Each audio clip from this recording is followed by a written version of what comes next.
Halo Smart People, selamat datang semuanya. Gimana kabarnya? Semoga semua dalam keadaan sehat.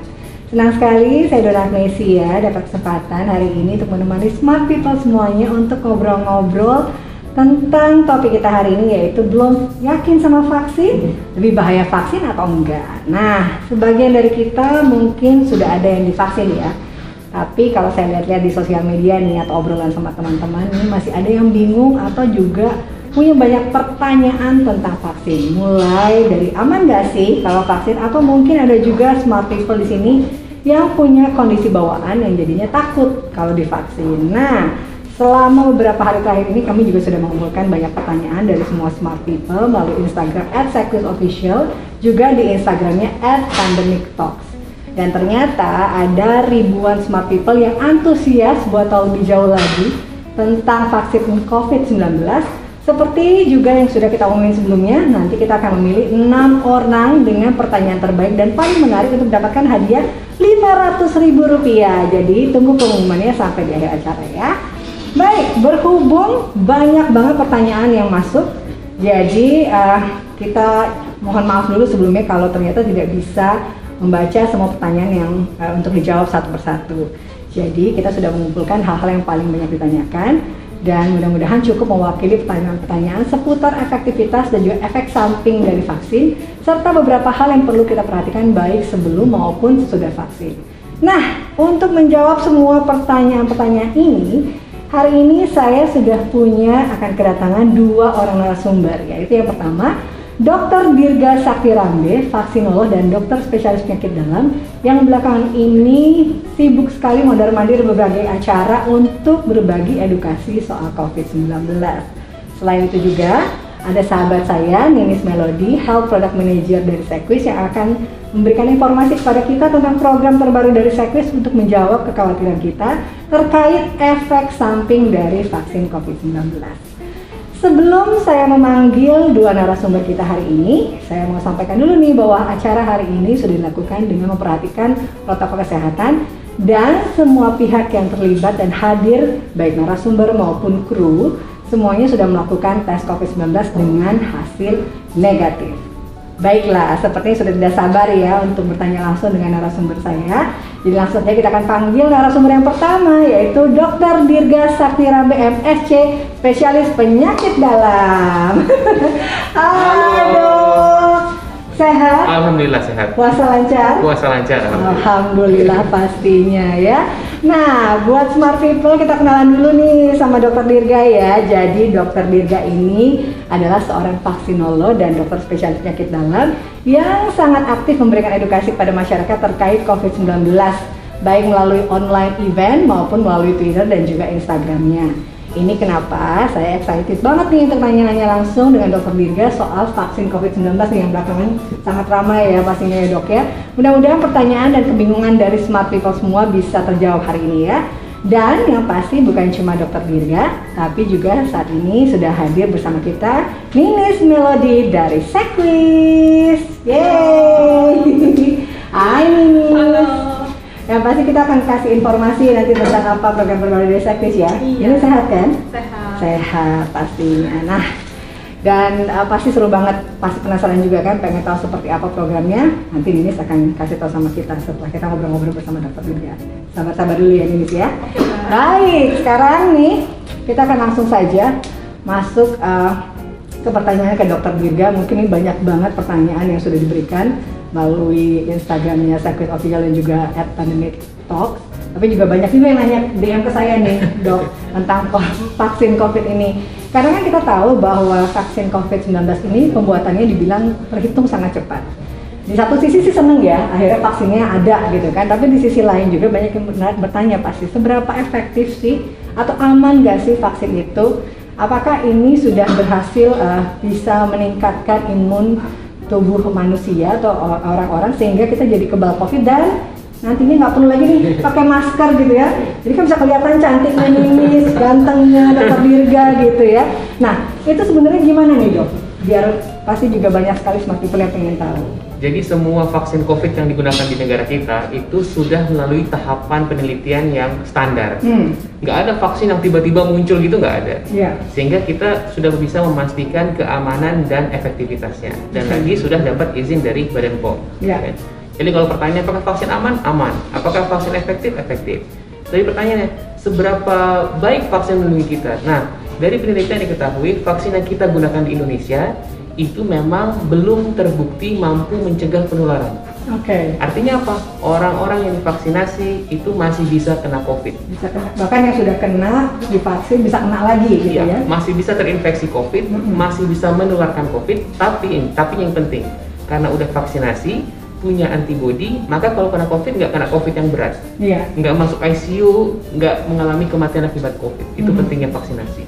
Jadi sudah paling nggak yang pasti memang vaksin ini tidak, kalau orang Sunda bilang ujuk-ujuk ada, gitu, tiba-tiba datang dengan tanpa ada uji coba terlebih dahulu, tapi memang ini sudah melalui uji klinis pastinya dan aman untuk diberikan kepada masyarakat Indonesia gitu ya.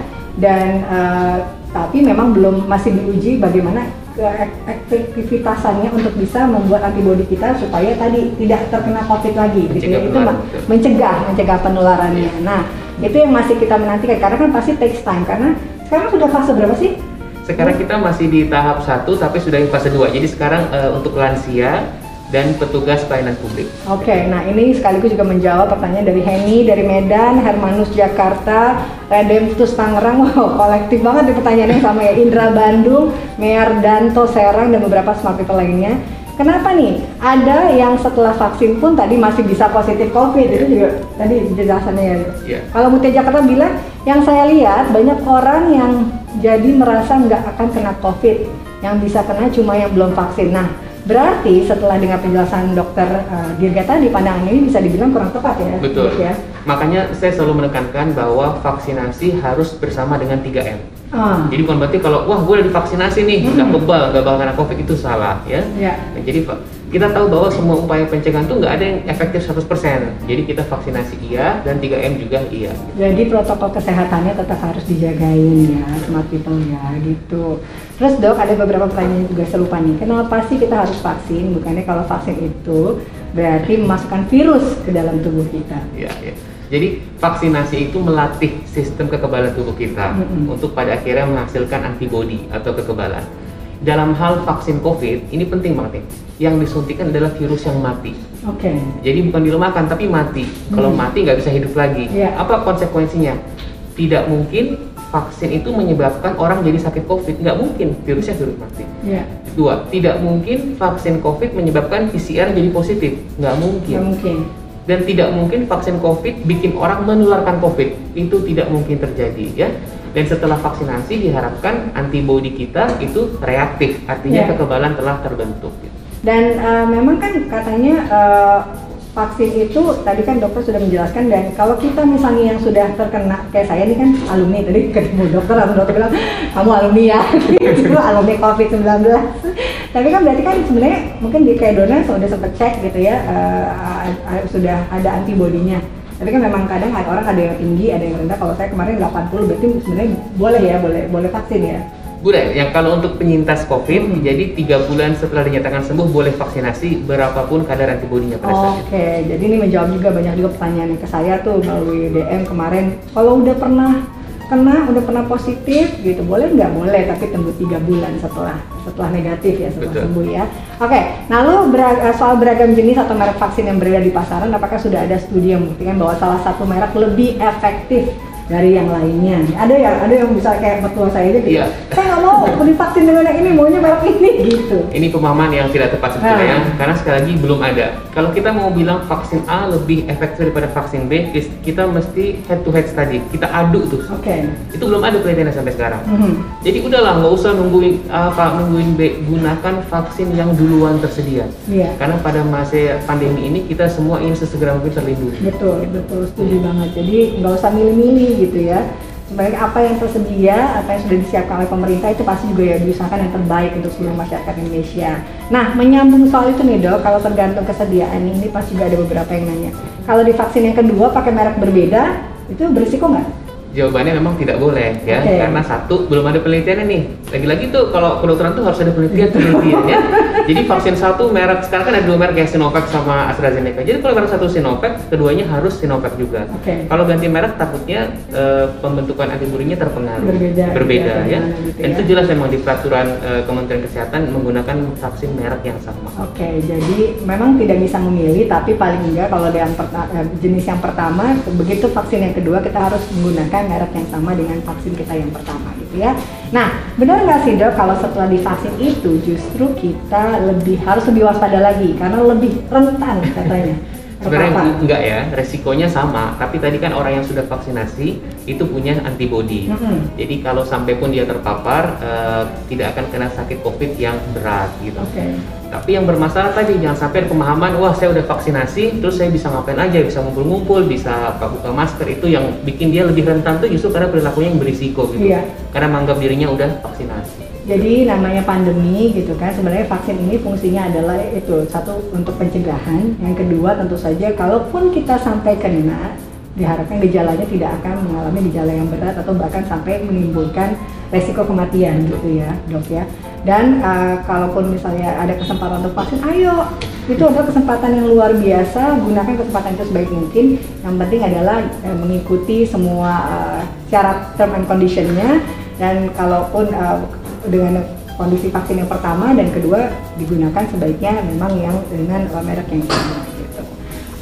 Kalau begitu setelah divaksin butuh waktu berapa lama nih dari vaksin kedua sampai imun antibodinya terbentuk? Ya, kita tahu bahwa seseorang menyatakan lengkap tervaksinasi kalau udah 2 kali suntik. Nah, kekebalan itu tidak instan, jadi bukan pagi suntik sore kebal, enggak. Jadi kekebalan itu muncul kira-kira paling cepat 2 pekan setelah vaksinasi yang kedua. Itu paling cepat ya, jadi sekitar 2 sampai 4 pekan. Jadi mesti hati-hati gitu. Tetap itu yang waspadanya di situ ya. Memang kan kadang gejalanya kan macam-macam tuh ya, orang ada yang ngalamin lemas, ada yang katanya ngantuk, ada teman saya justru setelah vaksin enak, tidurnya jadi enak katanya. Banyak juga nih Dok yang nanya setelah vaksin berapa lama vaksin ini bertahan di tubuh, lalu apakah perlu vaksin ulang setelah periode tertentu? Ini pertanyaan dari Ferry di Medan, Vivi di Palembang, Helda di Bekasi, Resya di Jakarta, Vina di Bali, Bambang di Bandung, dan masih banyak lagi smart people lainnya. Untuk seluruh jenis vaksin sebenarnya kita belum tahu betul nih Mbak Dora dan Smart People berapa lama durasi proteksinya. Kenapa? Ini kan vaksin baru, kita masih ikutin terus. Tapi kira-kira untuk sampai 6 bulan antibodinya masih tinggi. Nah, diperkirakan vaksin COVID ini melindungi selama 1-2 tahun. Harapannya pada saat itu pandemi udah segera terkendali. Karena kalau enggak kita mesti ngulang-ngulang terus nanti vaksinnya gitu. Betul sekali. Masih berhubungan soal efektivitas dari vaksin nih Dokter Dirga. Ini pertanyaan berikutnya dari Teguh di Malang, Aryansyah di Jakarta, Tony di Jakarta, Hendra di Medan, dan Oki di Sidoarjo. Apakah vaksin yang beredar sekarang efektif untuk mutasi virus corona tipe baru? Nah, ini satu hal yang, vaksinnya baru datang, tiba-tiba virusnya udah bermutasi berkali-kali gitu kan? Nah, itu gimana tuh? Jadi mutasi varian-varian baru memang mesti bikin kita waspada banget ya, karena terjadi bisa lonjakan kasus. Secara umum memang ada laporan bahwa efektivitas vaksin itu menurun atau berkurang pada varian-varian virus yang baru tadi ya. Jadi kita mesti cegah, jangan sampai varian ini munculnya makin banyak. Dengan cara gimana? Dengan cara menekan penularan dari orang ke orang. Ya gitu. Jadi jangan sampai lah ada mutasi-mutasi yang aneh-aneh varian yang baru, jangan sampai. Betul, dan kadang kan memang mutasi virus ini datangnya biasanya dari luar negeri ya. Kita dengar ceritanya misalnya dari Inggris ada varian mutasi virus baru. Makanya mungkin kita jaga-jaga dulu, makanya nggak boleh pergi ke luar negeri, atau juga agak dibatasi orang-orang yang berasal dari luar negeri, di karantina dulu gitu ya Dok ya, supaya juga penyebaran virusnya tidak terjadi gitu di Indonesia dengan mutasi-mutasi virus yang baru. Dan tentu saja diharapkan kita juga selalu waspada untuk tetap menggunakan masker, tetap mematuhi protokol kesehatan 3M bahkan 5M gitu kan, supaya kita tidak menularkan, kalau itu terjadi sama kita, tidak menularkan kepada orang lain. Nah, setelah ini kita akan kupas lebih jauh lagi soal efek yang mungkin timbul setelah kita melakukan vaksinasi. Ini ada pertanyaan dari Susanto di Jakarta. Ada nggak sih Dok indikator atau gejala yang menunjukkan apakah tubuh kita merespon atau menolak vaksin yang masuk? Jadi kalau kita bicara tentang vaksin Smart People, kita ngomongin 2. Satu, manfaat manfaat vaksinasi, yaitu membuat kita tadi kebal, terlindungi, ada antibodi. Yang kedua memang ada efek samping. Jadi semua produk medis seperti itu, obat ya, vaksin itu ada dua-duanya. Nah, dalam hal ini efek samping vaksin disebut sebagai KIPI, kejadian ikutan pasca imunisasi. Tadi pertanyaannya, bisa nggak sih tubuh kita merespon atau menolak? Ini konsep begini tidak ada sebetulnya. Jadi saat vaksin disuntikan kepada tubuh kita, yang pertama tubuh akan mengenali, oh ini ada komponen virus yang masuk. Dua, tubuh akan melawan, membentuk antibodi. Yang ketiga, tubuh akan mengingat. Jadi membentuk sel memori. Jadi orang-orang udah divaksinasi, begitu dia nanti terpapar oleh virus COVID yang beneran, antibodinya langsung diproduksi. Jadi nggak ada istilah menolak, itu nggak ada. Nggak ada. Jadi dia menerima dulu, terus melawan. Pertama mengenal, melawan, dan mengingat. Oh, jadi tubuh kita tuh punya 3M juga. Tadi Profesor Edo mengenal, melawan, mengingat terhadap mungkin benda asing atau tadi virus yang dimasukkan ke dalam tubuh kita gitu ya. Nah, ini juga ada beberapa smart people yang share terkait beberapa efek samping yang mereka alami atau mereka lihat dari mungkin orang-orang yang sudah melakukan vaksin gitu ya. Kayak tadi teman saya cerita dia jadi ngantuk, tidurnya jadi enak gitu, tapi mungkin ada yang jadinya lemas atau apa gitu. Ini ada kasus Dewi di Surabaya setelah divaksin mengalami demam, menggigil, pusing, dan tulang sakit semua. Kalau Tulus di Jakarta ngantuk dan sering lapar. Waduh, kayak bahaya tuh kalau gitu, jadi makin nanti jadi makan terus. Oke, terus ada juga Yeni di Tangerang, katanya tetangganya setelah vaksin justru diare gitu ya, terus jatuh dari tempat tidur sampai stroke. Nah, ini semua apakah termasuk efek samping yang memang umum atau wajar terjadi kalau sudah divaksin gitu? Tadi saya sebut bahwa ada yang namanya reaksi pasca vaksinasi tadi ya, karena ada proses perkenalan antara tubuh sama. Nah, itu setiap orang beda-beda ya? Betul. Tapi dari penelitian diketahui bahwa KIPI ini itu mayoritas bersifat reaksi lokal. Jadi kemerahan, nyeri di bekas suntikan. Sebagian akan demam, kayak anak-anak kita waktu divaksinasi kan, ada yang lemes, lapar, ngantuk, baper, terserah dia segala macam ya. Semua dilaporkan. Nah, tapi kita harus meyakini bahwa data menunjukkan manfaat vaksinasi itu jauh lebih besar daripada kemungkinan timbulnya efek samping itu. Yang memang setiap orang berbeda-beda, betul. Iya, betul. Jadi memang kadang memang setiap orang berbeda-beda efeknya, tapi justru kita berpikir tentang manfaat dari vaksin itu gitu, yang justru lebih besar manfaatnya bagi setiap orang pastinya ya. Nah, kalau gitu biar smart people juga nggak takut-takut lagi nih, boleh dijelasin nggak sih dok tentang efek samping apa aja yang masih tergolong wajar dan gejala apa saja yang sudah ada di titik itu bisa dikatakan gejala yang serius gitu ya, dan perlu perawatan lebih lanjut ketika seseorang sudah melakukan vaksin. Ya, biar gampang kita bagi dua. Pertama, efek samping lokal tadi ya, nyeri, kemerahan di bekas suntikan itu akan hilang sendiri dalam waktu singkat, nggak usah dikhawatirin, boleh dikompres es ya. Yang kedua, efek samping sistemik tadi, ada demam ya, kemudian mual, muntah, diare, sulit makan. Kapan membutuhkan pertolongan ya, atau mesti ke dokter, ke rumah sakit tadi kalau kira-kira ini kok demamnya tinggi nggak turun-turun, kok sulit makan, sulit minum, badan lemes banget gitu kan, atau muntah nggak berhenti-berhenti, diare nggak berhenti-berhenti. Nah, itu sudah waktunya untuk menemui dokter untuk diperiksa ya, karena belum tentu itu ada hubungan dengan vaksin ya, kadang-kadang cuma hubungan waktu aja, kebetulan ya. Vaksin gitu ya. Dokter akan memastikan, dan memang kalau betul karena vaksinnya tentu nanti akan dirawat sebagaimana mestinya gitu. Oke, nah kita juga dapat ratusan pertanyaan tentang penyakit atau kondisi apa saja kalau orangnya divaksin malah berbahaya, misalnya hepatitis, asma, darah tinggi, kolesterol, pokoknya ada beberapa penyakit. Oke, kalau misalnya itu saya tanya satu-satu, dokter Dirga menjawab ya. Kayak kuis loh ini. Oke, kalau hepatitis? Boleh selama dia sedang tidak kuning, perutnya nggak bengkak, kakinya nggak bengkak, itu boleh. Boleh, ya selama tadi kondisinya tadi sudah dijelaskan oleh dokter. Diabetes boleh. Diabetes boleh ya? Nggak ada kondisi tertentu. Sudah nggak pakai gula darah sekian, udah nggak pakai sekian, diabetes boleh. Boleh, ya. Oke. Jadi HIV, AIDS? Boleh selama dia rutin berobat ke dokter. Oke. Lalu asma? Boleh selama sedang tidak kambuh, sedang tidak bengek, boleh. Selama nggak bengek boleh ya. Nah, jantung? Boleh selama minum obat teratur dan lagi nggak nyeri dada, lagi nggak tadi kakinya bengkak, boleh. Jadi selama nggak ada gejala apa-apa, boleh. Selama kita dalam kondisi sehat gitu ya. tumor dan kanker. Boleh selama sedang tidak dalam pengobatan. Misalkan lagi kemoterapi ya jangan ditunda dulu. Tapi kalau udah kemoterapi, udah survival dalam boleh vaksinasi. Oke. Darah tinggi. Boleh dengan catatan maksimal tekanan darahnya 180/110 maksimal. Maksimal. Ya. Oke. Stroke. Boleh. Kecuali sedang stroke akut ya. Kalau stroke-nya 3 tahun lalu, setahun lalu boleh. Oke. Lalu kolesterol. Boleh. Kolesterol boleh. Ya. Mah. Boleh. Mah boleh. Thalassemia. Boleh. Nah, ini autoimun. Nah, autoimun mesti hati-hati. Autoimun itu sakitnya banyak soalnya. Iya. Ada 100 jenis. Jadi autoimun persyaratannya tadi kalau penyakitnya sedang terkontrol itu boleh. Jadi lagi lupus. Iya. Lupus tapi tiap hari minum obat ke dokter rutin boleh vaksinasi. Boleh juga. Tapi lupus nggak pernah minum obat terus lagi kumat tidak boleh vaksinasi. Oke, Gitu. itu maksudnya dalam kondisi tetap harus ada pemantauan Iya. dulu ya kalau untuk orang-orang yang memang ada gejala atau sakit autoimun. Nah, kalau tadi penyakit atau kondisi-kondisi tertentu udah, sekarang kriteria berikutnya yang kita semua udah banyak tahu ya, salah satunya adalah usia. Faktor U ya, usia. Boleh dijelasin nggak nih dok, usia minimum sama maksimum untuk vaksinnya itu berapa dan kenapa sih di bawah atau di atas usia tersebut nggak boleh divaksin?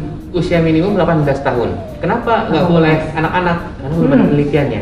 Oh belum ada Penelitian penelitiannya. vaksin pada anak sedang berlangsung. Jadi Iya. kita di Indonesia masih 18 tahun. Maksimumnya tidak ada. Oke. Sekarang kan lansia juga boleh divaksinasi. Iya. Tertua 104 tahun di Indonesia yang divaksinasi. Iya, iya. Ya. Jadi nggak ada masalah selama tadi kesehatannya memungkinkan, screeningnya lolos gitu. Iya, jadi memang intinya pokoknya minimal 18 tahun, Iya. maksimal tidak terbatas selama dalam kondisi sehat dan tidak ada existing condition sebelumnya. Terus nih dok, kebetulan banyak juga yang nanya soal, nah ini nih, ibu hamil, menyusui, atau yang sedang dalam program hamil gitu ya, itu boleh nggak divaksin? Kalau yang sedang hamil ditunda sampai melahirkan karena belum ada penelitiannya. Iya, Untuk menyusui boleh, boleh ya. berapapun usia bayinya. Mhm. Ya. Untuk yang sedang program hamil juga boleh. Terus ini ada pertanyaan dari beberapa teman-teman smart people juga, ada juga kasus di mana mereka sudah divaksin tapi ternyata baru ketahuan bahwa dia OTG. Nah, efeknya gimana tuh dok? Jadi ini sudah vaksinasi, terus kemudian baru ketahuan dia OTG. Kalau OTG-nya saat vaksinasi ya nggak masalah. Ya, tapi yang saya tekankan bahwa dia OTG ini bukan karena vaksinnya loh, nggak mungkin. Jadi kalau ada orang habis vaksinasi terus Ternyata kemudian dia cek, positif, ya. itu berarti secara kebetulan, secara bersamaan, kurang lebih sesaat sebelum atau sesudah vaksinasi dia terpapar oleh virus COVID yang beneran. Seakan-akan gara-gara vaksinnya gitu, karena ada hubungan waktu kan, oh baru seminggu nih, bukan, tidak mungkin vaksin bikin orang menjadi positif. Iya, karena tadi juga kan dokter menjelaskan bahwa sebenarnya pembentukan antibodi itu butuh waktu juga. Setelah divaksin ada waktu kurang lebih 14 hari ya untuk pembentukan antibodi. Jadi memang sebenarnya tidak mungkin orang itu positif karena vaksin. Gitu. Itu kita harus clearkan semuanya bahwa orang nggak mungkin positif karena vaksin. Jadi kalaupun dia OTG setelah divaksin, itu pasti mungkin sudah pernah terpapar sebelumnya, atau karena antibodinya belum terbentuk, terus dia mungkin pada saat itu lagi drop dan pas kena virus, tapi bukan karena vaksinnya, gitu ya dok ya.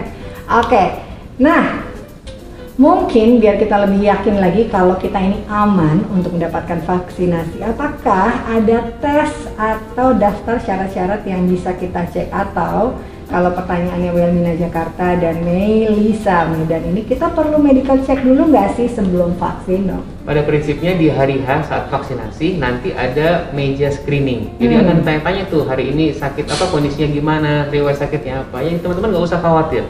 Orang-orang kalau lolos pertanyaan itu berarti layak vaksinasi. Nah, perlu nggak medical check up? Prinsipnya kalau dewasa, muda, sehat, nggak ada pre-existing condition, sebenarnya sih nggak usah ya.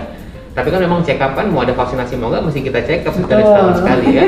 Tapi kalau untuk vaksinasi khusus sebetulnya tidak perlu, kecuali disarankan orang-orang satu lansia, yang kedua orang-orang dengan penyakit yang kronik, yang sakit gula, sakit jantung, sakit darah tinggi, itu sebaiknya memang check up, pastikan penyakitnya terkontrol supaya bisa vaksinasi. Nah, sekarang kita akan bahas lebih jauh lagi tentang pemberian vaksin itu sendiri. Nah, buat yang sudah pernah terkena sebelumnya atau alumni dari COVID-19, termasuk saya juga nih, sebenarnya harus nunggu berapa lama sampai boleh vaksin? Dan apakah selama jangka waktu tersebut kita bisa dibilang aman dari paparan COVID-19? Karena kan banyak orang yang memang ada yang sudah pernah positif tapi antibodinya nggak terbentuk.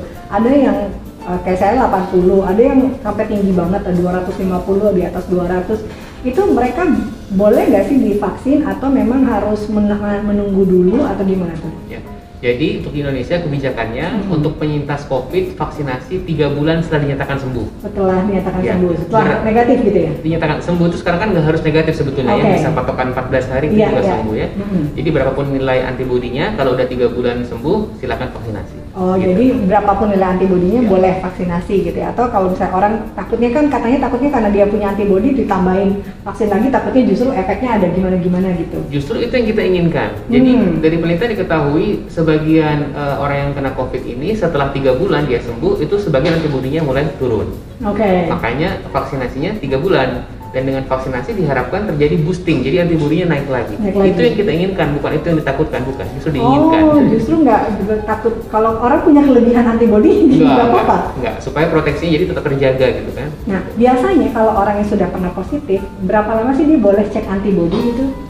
Yang sudah positif, ya tidak ada patokan waktu, tapi memang hampir semuanya yang pernah kena COVID itu sih mayoritas pasti punya antibodi.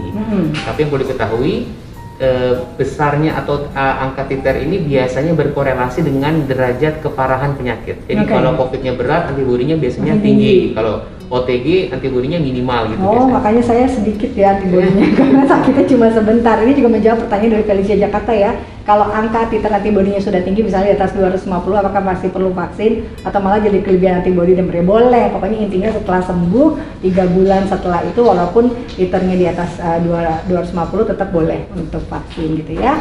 Nah, buat yang masih bingung juga nih Dok, kalau misalnya sebelum atau setelah vaksin ada pantangan makan atau aktivitas nggak sih? Misalnya nggak boleh olahraga atau nggak boleh ngapain gitu? Nggak ada ya, jadi vaksinasi itu kan prosedur yang rutin sehari-hari kita kerjakan. Sebelum ada COVID juga udah rutin, jadi setelah vaksinasi tidak ada yang khusus.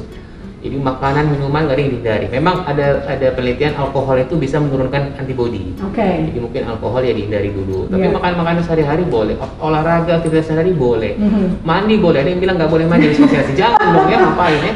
Ada lagi yang aneh, habis vaksinasi isolasi mandiri. Ngapain? Kan saya bilang tadi vaksinnya virus yang mati. Jadi jangan isolasi mandiri, tidak perlu. Bisa beraktivitas seperti sehari-hari.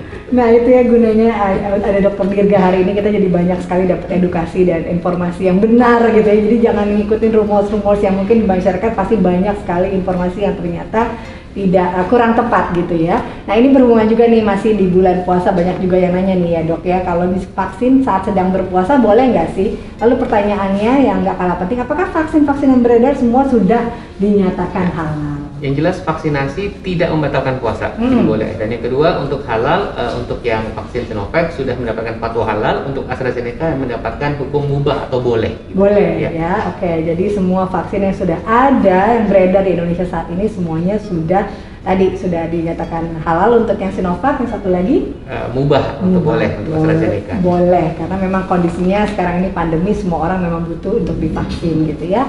Lalu kalau mau vaksin, apakah kita harus dalam keadaan fit? Kalau misalnya nih lagi nggak enak badan atau pas lagi flu, mungkin yang perempuan misalnya sedang haid, itu boleh nggak kalau misalnya divaksin? Kalau sedang haid nggak ada masalah ya, itu bukan halangan. Kalau sedang tidak fit sebetulnya jangan, misalkan saya tadi malam kurang tidur nih 4 jam gitu terus jadi nggak boleh vaksinasi, jangan, sayang banget ya. Intinya teman-teman fit secara umum aja gitu, nggak yang gimana-gimana. Dan jangan lupa nanti kan di hari H ada persyaratan screening. Selama seseorang itu lolos screening tadi, seperti yang pertanyaan tadi, maka dia layak divaksinasi. Jadi nggak yang harus gimana gitu ya, nggak. Harus puasa dulu dong pasti. Nggak ya, jadi memang intinya adalah kalau kita ngerasa badan kita fit, kalaupun mungkin tadi misalnya kurang istirahat atau apapun gitu, itu kan nanti kan pada saat hari A divaksinnya tetap ada screeningnya, tetap ada semacam kayak medical syarat standar kesehatan yang harus dipenuhi gitu pada saat sebelum vaksin. Jadi nggak usah khawatir gitu ya, mudah-mudahan kita semua selalu dalam kondisi sehat dan bisa menerima vaksin dan mendapatkan vaksin sehingga semuanya bisa dalam kondisi sehat. Belakangan ini banyak juga yang beredar informasi soal tes antibodi. Nah tadi juga sempat bahas sebenarnya, perlu nggak sih melakukan tes antibodi setelah divaksin? Harus nggak? Tidak harus. Kenapa? Karena kita mengetahui mayoritas orang yang divaksinasi akan punya antibodi. Boleh nggak ngecek? Boleh. Nah, ngeceknya timingnya penting nih, sebaiknya itu dia tuh, timing. 1 bulan setelah vaksinasi yang kedua paling cepat. Jangan 1 hari nah, itu belum terbentuk. Itu kepo banget. 1 bulan. Nah terus udah kalau nanti angkanya muncul, antibody kan terdeteksi atau reaktif, udah berapapun angkanya, jangan sekarang banding-bandingin, gue 60, lu berapa? 100, nggak usah, pokoknya karena sampai sekarang kita belum menyepakati berapa titer yang dianggap baik itu berapa. Yang penting udah terdeteksi sudah cukup. Gitu. Oke, jadi ya kadang orang suka pengen penasaran gitu kan, pengen kepo gitu ya. Jadi langsung baru vaksin langsung tes antibody gitu. Padahal antibody itu terbentuk pasti butuh waktu. Kayak tadi juga sudah dijelaskan oleh Dr. Dirga. Nah, ini juga banyak yang nanya nih dok, buat yang tidak divaksin misalnya kayak anak-anak kan di bawah umur atau yang punya kondisi bawaan, apakah ada langkah lain untuk meningkatkan imun dan mengurangi resiko terkena COVID? Protokol kesehatan saja apakah cukup? Apalagi ditambah anak-anak kan rencananya akan mulai sekolah nih katanya bulan Juli nanti akan sekolah tatap muka. Anak saya juga. Ini pasti ada satu kekhawatiran bagi para orang tua dan jadi nggak heran kan kalau misalnya anak-anak sudah mulai harus sekolah tatap muka dan mereka harus berinteraksi secara langsung dengan banyak orang tentu saja nantinya, nah itu akan gimana? Ya, memang sampai saat ini vaksin untuk anak untuk COVID belum ada. Tapi berita baiknya sudah ada sekitar 4-5 penelitian vaksin COVID pada anak. Bahkan ada yang udah selesai nih. Kemarin salah satu merek vaksin udah dirilis bahwa aman untuk anak-anak, tapi tentu masih butuh data lebih lanjut ya. Ya sembari itu ya kita memaksimalkan metode pencegahan yang ada gitu. Nah, berarti dok untuk menyimpulkan diskusi kita hari ini nih, jadi sebenarnya lebih aman kalau divaksin atau enggak, dan yang penting apakah efek samping itu bisa dicegah? Ya. Jadi pakai masker itu penting, jaga jarak itu penting, cuci tangan itu penting, tapi hanya vaksin yang membuat kita kebal, hanya vaksin yang bisa membuat kita punya antibody, itu pentingnya vaksinasi. Ya, jadi tentu sangat penting untuk vaksinasi. Yang kedua, apakah efek samping bisa dicegah? Jawabannya tidak. Ya, jadi efek samping itu setiap orang beda-beda, setiap orang itu unik sekali. Ya, jadi tapi kita tahu bahwa tadi reaksi pasca vaksinasi adalah sesuatu yang wajar. Dan manfaat vaksinasi jauh lebih besar atau lebih penting daripada kemungkinan timbulnya efek samping tadi. Nah, jadi sekali lagi tetap walau bagaimanapun kita tetap harus selalu menjaga protokol kesehatannya. Tapi kalau ditanya apakah penting vaksinasi, sangat penting. Karena vaksinasilah yang bisa mencegah kita untuk bisa terhindar dari virus COVID-19 ini. Dan kalau efek sampingnya itu tadi juga dokter mengatakan bahwa ini tidak bisa dihindari, tapi paling tidak setiap orang pasti punya efek samping yang berbeda-beda, dan pentingnya kenapa kita harus selalu aware gitu ya, dan juga menjaga kesehatan kita supaya kalaupun kita sudah divaksin dan ada efek samping, kita juga mengerti bahwa apa yang harus kita lakukan ketika sebelum dan sesudah dilakukan vaksin gitu ya dok ya.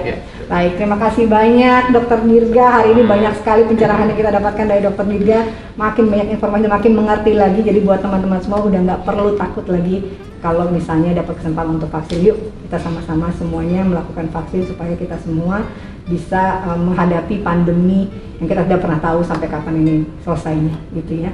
Thank you Dr. Dirga ya. Setelah ini kita akan ngobrol-ngobrol nih sama Ninis, dan selain soal vaksin pastinya gak kalah banyak juga yang nanya soal peran Sequis sebagai perusahaan asuransi untuk membantu penanganan pandemi COVID-19 di Indonesia. Nah sekarang kita akan ngobrol-ngobrol sama Ninis. Nis, tadi seru banget ya kalau ngobrolan sama Dr. Dirga. Ini saya sampai terpesona dengan apa yang dipaparkan oleh Dr. Dirga pastinya. Sejauh mana nih sekarang ini peran Sequis sendiri dalam menangani COVID-19? Karena aku tahu banget bahwa Sequis selalu berinovasi, termasuk juga dalam masa pandemi ini. Dari awal begitu luar biasa memberikan para nasabahnya untuk bisa selalu merasa aman dan nyaman dengan produk-produk yang ada di Sequis, termasuk juga kalau kemarin ada sudah cover COVID tanpa masa tunggu, lalu isolasi mandiri. Nah sekarang dalam mengenai masalah vaksin ini pun juga katanya ada juga program terbaru dari Sequis. Mungkin ini bisa jelaskan lebih jauh. Kalau di Sequis sendiri sih kita banyak banget melakukan kegiatan untuk mendukung COVID ini supaya cepat selesai lah yang baru dari tahun lalu. Dari tahun lalu itu kita sebenarnya merupakan salah satu asuransi yang pertama kali mengumumkan bahwa kita nih cover loh COVID. Kita cover isolasi mandiri, itu kita pelopornya. Dan sampai saat ini kita udah mengcover, kita sudah membayarkan klaim atas COVID sendiri udah lebih dari 110 miliar. Betul. Ya.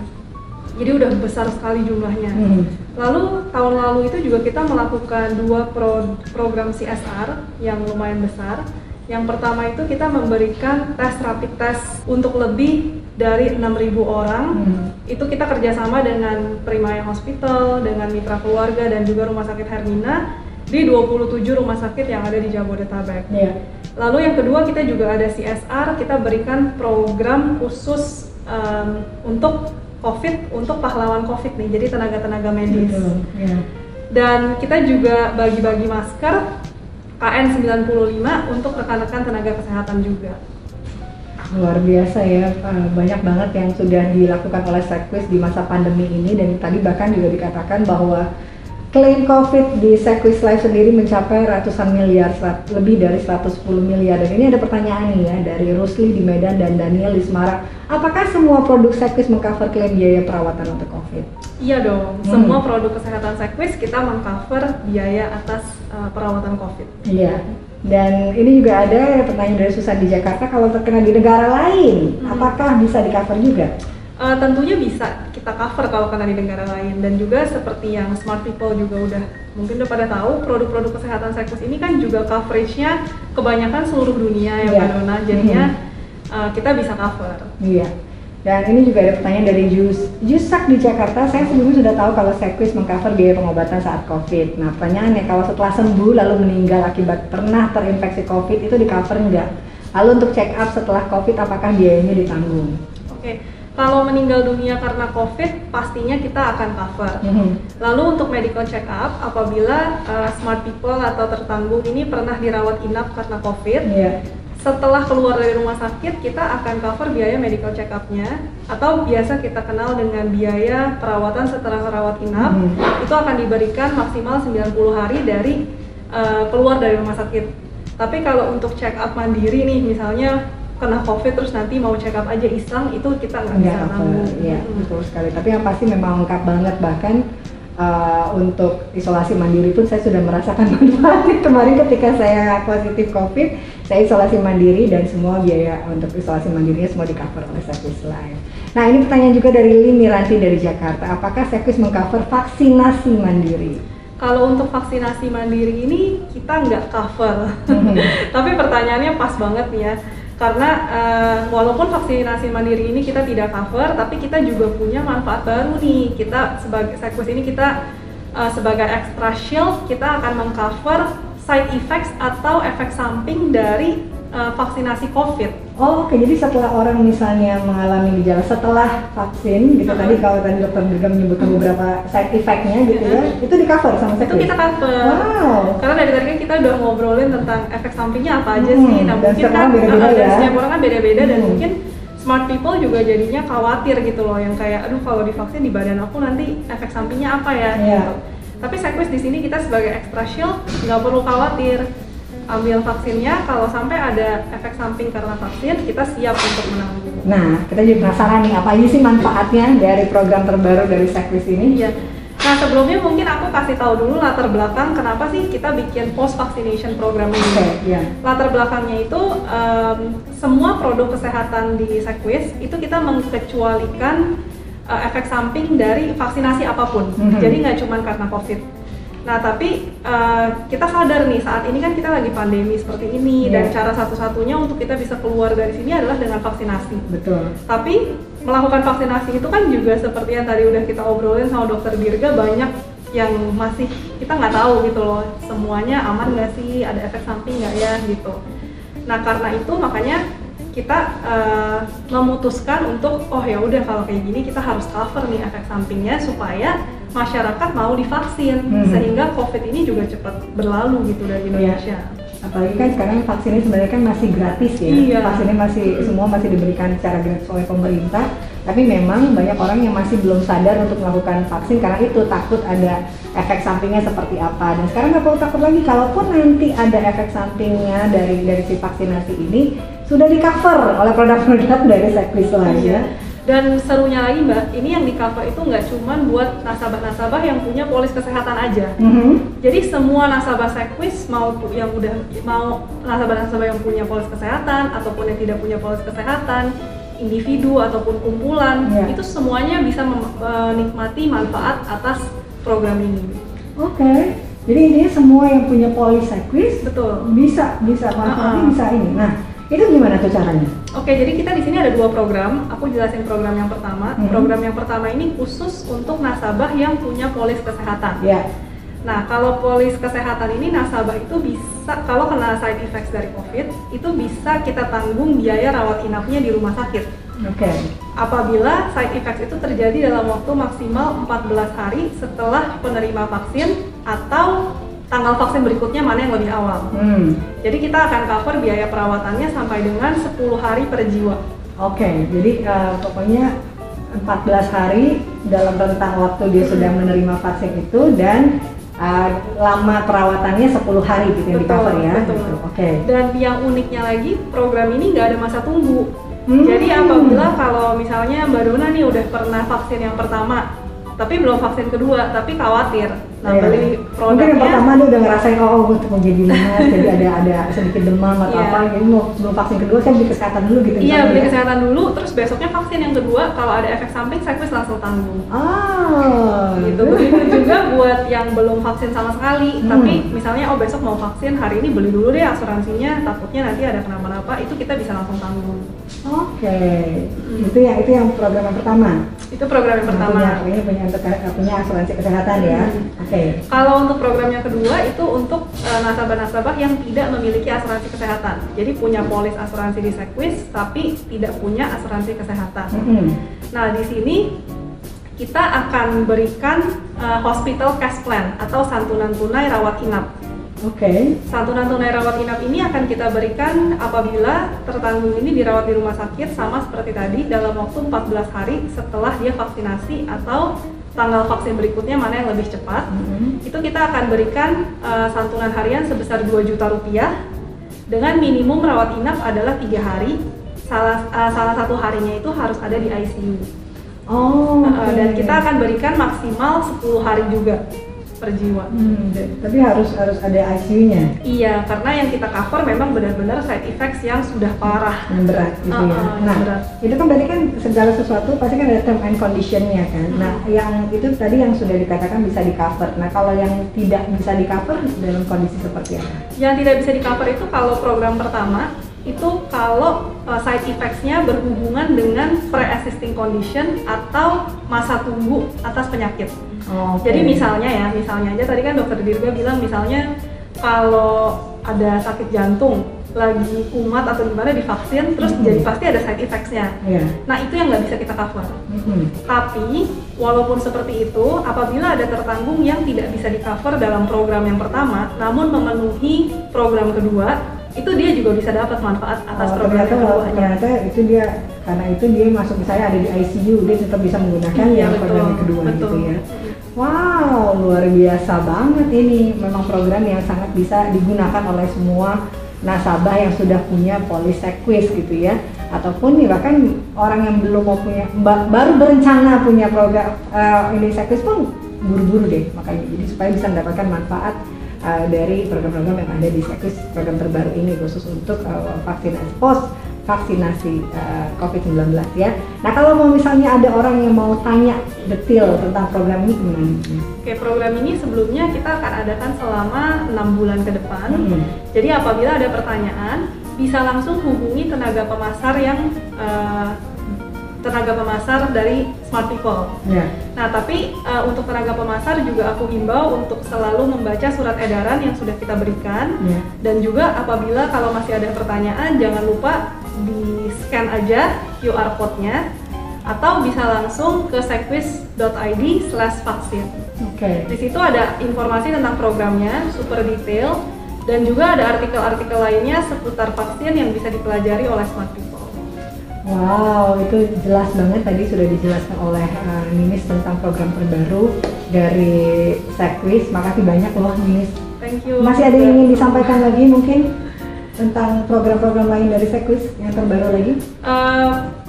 Nggak ada sih ya. Pokoknya intinya Sequis itu kita benar-benar take seriously tentang COVID-19 ini. Jadinya kedepannya juga kita bakalan punya banyak sekali program dan produk yang berhubungan dengan COVID-19. Oke, ditunggu pastinya karena itu semakin membuat kita merasa aman dan nyaman menghadapi pandemi bersama-sama, walaupun kita tentu saja berharap pandemi ini bisa segera berakhir, tapi tentunya dengan perlindungan dan proteksi yang ada di Sekwis Life itu membuat kita bisa melewati hari-hari kita dengan lebih aman dan nyaman pastinya ya. Thank you so much ya Ninis untuk penjelasannya, jelas sekali, dan langsung aja Smart People scan QR code di layar atau kunjungi linknya buat tahu lebih jauh lagi tentang program-program terbaru apa saja yang ada di Sekwis Life selama pandemi COVID-19 ini. Dan selain program baru Sekwis yang bermanfaat banget nih pastinya, Smart People juga mau tahu dong siapa aja penanya yang terpilih mendapatkan hadiah dari kita. Langsung aja yuk tanpa berlama-lama lagi, ini dia para pemenangnya. Yeay, selamat untuk 6 orang yang sudah memberikan pertanyaan yang paling menarik dan mendapatkan hadiah dari kami. Keputusan tim penilai sekali lagi bersifat mutlak dan tidak dapat diganggu-gugat. Nanti tim Sekwis akan langsung menghubungi para pemenang melalui nomor handphone atau email yang sudah terdaftar. Dan bagi para pemenang harap berhati-hati tentu saja dengan penipuan yang mengatasnamakan Sekwis ya. Sekwis tidak memungut biaya apapun kepada para pemenang.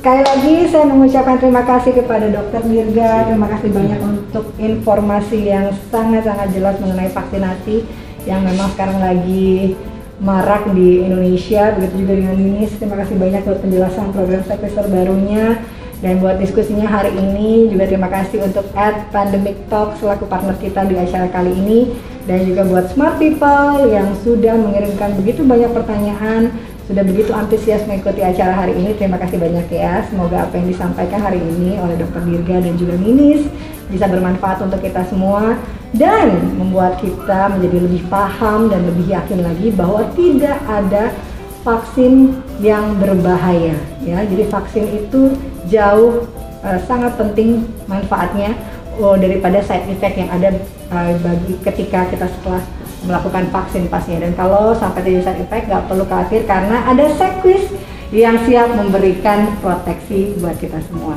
Semoga Smart People tetap sehat, selamat menunaikan ibadah puasa. Bagi yang menjalankan ibadah puasa jangan lupa untuk terus menerapkan protokol kesehatan supaya kita bisa sama-sama terus berperan aktif dalam mengakhiri pandemi COVID-19 dan tentunya lindungi diri kita dengan perlindungan ekstra dari Sekwis. Saya dan Agnesia mohon pamit, mohon maaf jika ada kekurangan dan juga salah-salah kata, dan sampai jumpa di kesempatan berikutnya Smart People. Stay safe, stay healthy, stay. Bye.